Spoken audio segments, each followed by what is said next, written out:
But I still remember feeling like my advantage was my hunger. Mm-hmm. And all these guys who'd had so much success that they were a little bit fat and happy, that they didn't have that same drive. And it made my career. I kind of blew past a lot of people that had been there for a long time before me.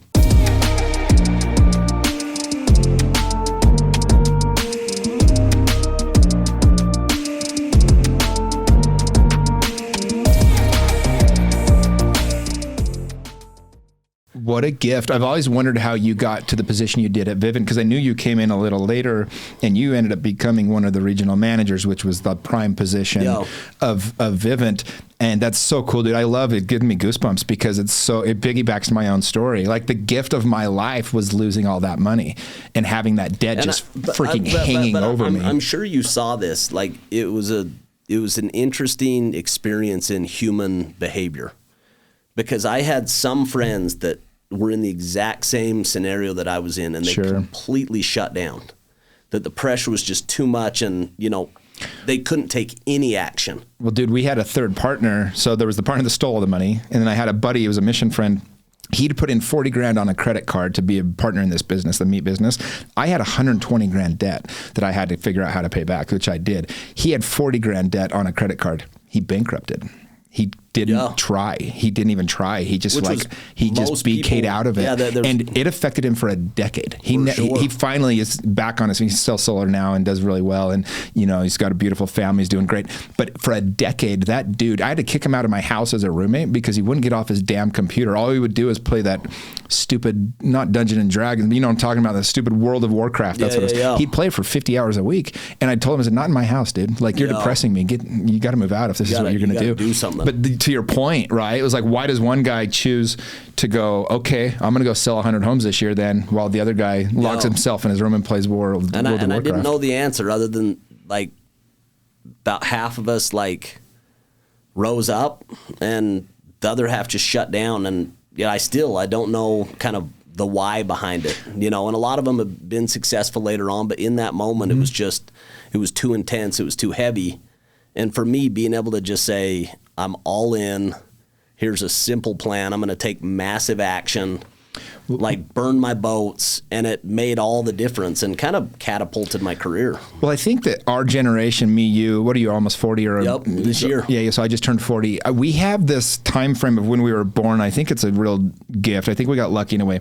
So you've got the quote that, Joe Rogan made famous on his podcast, whoever it was, but it says, hard times make good men make easy times, easy men make hard times, and hard times make good men. It's like this cycle that goes through, right? And what happened with us is we got a taste of the good life. Yep. I owned 13 homes in 2006. I was 25 years old. I had 3 cars, dude. I had like a Jaguar and a Hummer, and I don't remember what the hell else it was. Like, I was rolling too. Yep. Same kind of thing, right? And it was just like, I had never seen so much money in my life. I remember one day pulling my drawer out of my desk, and I found 3 commission checks I forgot to cash. Like, it was rolling in so fast that you didn't even know how to do anything with it. And I was so young. But then all of a sudden, it collapsed. When it went cold, it went cold. And it went cold. I mean, everybody was, people have no idea how hard it was for people.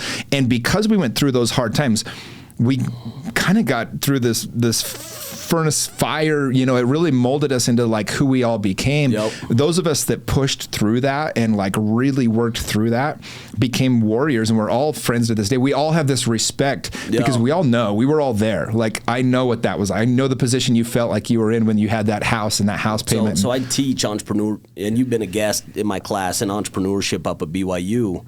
But these kids have never lived that. Dude, if you're under 32 years old, you've never been in a down market. Yeah, your whole entire adult life. To the right, I know. Forever, and I even these other things, cryptocurrencies and all these things where it just feels like you can get something for nothing. Something for nothing. Mm-hmm. It's like, why would I work? I can just go buy, a doodle, and it's going to be worth 4 times in 3 weeks. That. And it just feels like 2006, 2007. It feels like there's something that's going to correct. I know. Well, I see all these young real estate agents right now. A lot of them are selling homes or buying homes that are just crazy homes. And dude, I still live in a house. I have the smallest house of all my friends. I mean, I'm a single guy and I rent out my basement. So if you include the principal pay down and then the rent that I get, I make $900 a month to live in my home because I've been there. Like, I know what this looks like when it flips. Oh, dude. Yep. And I could have made a lot more money if I'd have been a lot more aggressive probably these last 7-8 years. But at the end of the day, I have built this thing back up in a way where I've pretty much guaranteed that I can't go back to that spot. Like, because I know how hard it was when you're there. And so I did this the right way. And there's a lot of people that have kind of, like, I have buddies there's guys I coached at Bingham when I was 27, 28. They're 30 years old now. And they've sold and bought their home. They started with a condo, moved up to a house. They're living in houses, $1 million, $1.5 million houses now because they've just traded the equity up. And I'm over here like, guys, like, this thing can turn. Like, I've seen it so fast, and maybe it will, maybe it won't. I hope it never does. And I do think the real estate market has a lot of room to go because of a supply issue right now. But ultimately, if you haven't experienced that, I don't think you appreciate money the same way. I don't think you appreciate the grind the same way. And I think there's just a reverence for people that have gone through it. And that's why, I'm with this men's coaching group that I've started up. A lot of the guys are younger than me.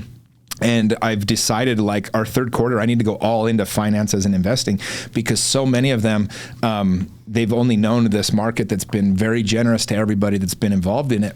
And there's some lessons to be learned that I hope I can help them with. Because if you can avoid that one bad deal or help you get into a couple of right deals, I mean, it can really make the difference between, you having to be desolate and in that position where you're desperate versus really being able to thrive. Yep. No, I love it.